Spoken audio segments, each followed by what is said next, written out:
Chapter 3. After these things King Ahasuerus promoted Haman the Agagite, the son of Hammedatha, and advanced him and set his throne above all the officials who were with him. And all the king's servants who were at the king's gate bowed down and paid homage to Haman, for the king had so commanded concerning him. But Mordecai did not bow down or pay homage. Then the king's servants who were at the king's gate said to Mordecai, "Why do you transgress the king's command?" And when they spoke to him day after day, and he would not listen to them, they told Haman, in order to see whether Mordecai's words would stand, for he had told them that he was a Jew. And when Haman saw that Mordecai did not bow down or pay homage to him, Haman was filled with fury. But he disdained to lay hands on Mordecai alone. So as they had made known to him the people of Mordecai, Haman sought to destroy all the Jews, the people of Mordecai, throughout the whole kingdom of Ahasuerus.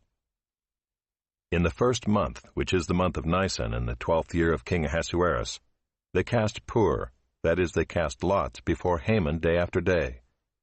And they cast it month after month, till the 12th month, which is the month of Adar. Then Haman said to King Ahasuerus, "There is a certain people scattered abroad and dispersed among the peoples in all the provinces of your kingdom. Their laws are different from those of every other people, and they do not keep the king's laws, so that it is not to the king's profit to tolerate them. If it please the king, let it be decreed that they be destroyed, and I will pay 10,000 talents of silver into the hands of those who have charge of the king's business, that they may put it into the king's treasuries." So the king took his signet ring from his hand, and gave it to Haman the Agagite, the son of Hammedatha, the enemy of the Jews. And the king said to Haman, "The money is given to you, the people also, to do with them as it seems good to you." Then the king's scribes were summoned on the 13th day of the first month, and an edict, according to all that Haman commanded, was written to the king's satraps and to the governors over all the provinces, and to the officials of all the peoples, to every province in its own script, and every people in its own language. It was written in the name of King Ahasuerus, and sealed with the king's signet ring. Letters were sent by couriers to all the king's provinces, with instruction to destroy, to kill, and to annihilate all Jews, young and old, women and children, in one day, the 13th day of the 12th month, which is the month of Adar, and to plunder their goods. A copy of the document was to be issued as a decree in every province by proclamation to all the peoples to be ready for that day. The couriers went out hurriedly by order of the king, and the decree was issued in Susa the citadel. And the king and Haman sat down to drink, but the city of Susa was thrown into confusion. Chapter 4. When Mordecai learned all that had been done, Mordecai tore his clothes and put on sackcloth and ashes, and went out into the midst of the city, and he cried out with a loud and bitter cry. He went up to the entrance of the king's gate, for no one was allowed to enter the king's gate clothed in sackcloth.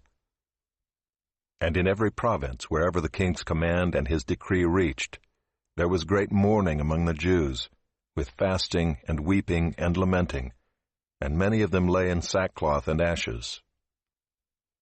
When Esther's young women and her eunuchs came and told her, the queen was deeply distressed.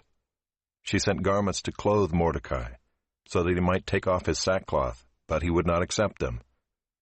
Then Esther called for Hathach, one of the king's eunuchs who had been appointed to attend her, and ordered him to go to Mordecai to learn what this was and why it was. Hathach went out to Mordecai in the open square of the city in front of the king's gate, and Mordecai told him all that had happened to him, and the exact sum of money that Haman had promised to pay into the king's treasuries for the destruction of the Jews. Mordecai also gave him a copy of the written decree issued in Susa for their destruction, that he might show it to Esther and explain it to her and command her to go to the king to beg his favor and plead with him on behalf of her people. And Hathach went and told Esther what Mordecai had said.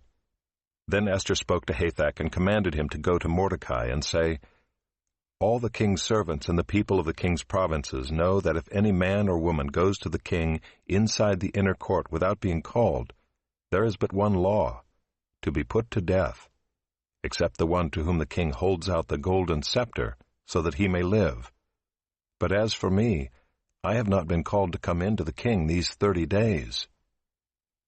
And they told Mordecai what Esther had said. Then Mordecai told them to reply to Esther, "Do not think to yourself that in the king's palace you will escape any more than all the other Jews. For if you keep silent at this time, relief and deliverance will rise for the Jews from another place, but you and your father's house will perish. And who knows whether you have not come to the kingdom for such a time as this?" Then Esther told them to reply to Mordecai, "Go, gather all the Jews to be found in Susa, and hold a fast on my behalf, and do not eat or drink for 3 days, night or day. I and my young women will also fast as you do. Then I will go to the king, though it is against the law, and if I perish, I perish." Mordecai then went away and did everything as Esther had ordered him.